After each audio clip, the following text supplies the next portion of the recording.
Speaking with my friend Milo today, and he was describing the use of inquiry in finding peace, in returning to self, in stepping back to the okayness, the peace, the love, the flow that's here. And he was coming from a perspective of there's a path called Advaita Vedanta in India, and it's known as it's an inquiry. And they often ask, who is this I? Who is it that wants?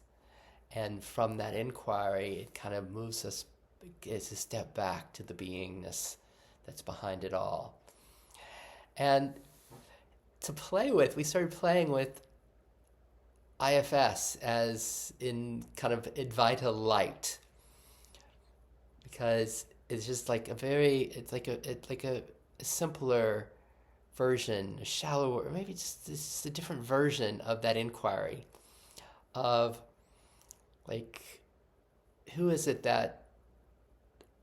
that's frustrated? Who is it that's tired? Who is it that wants something to be different? Because we know self.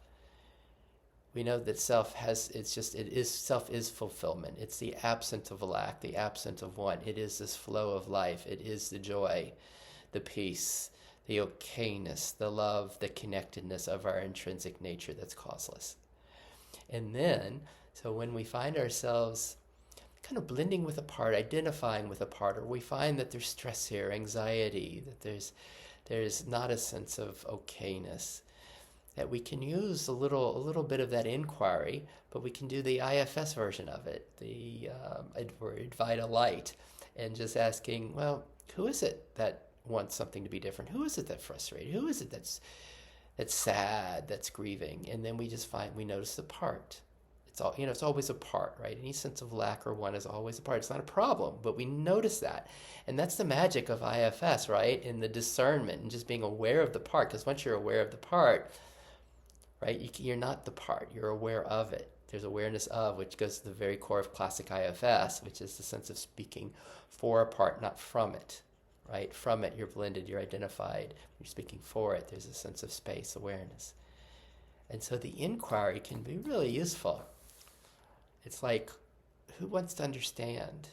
Who wants more peace? Who wants a better relationship? Who wants more connection? Who wants more money? Who wants a raise? Who wants to have more fun? And if we can do that, we get to celebrate our parts. Oh, it's this part, this part, this part. And we see all the parts and we're aware of them and they're all welcomed. And from here, there's no problem. Self has no problem with parts. It welcomes them all. So anyway, that's my first take at this, of kind of integrating inquiry into our effortless IFS. What you think? I love comments on YouTube, on our Facebook group, IFS Non-Dual Community. Come play with us, or message me through the effortlessifs.com. And thanks for playing. See you later.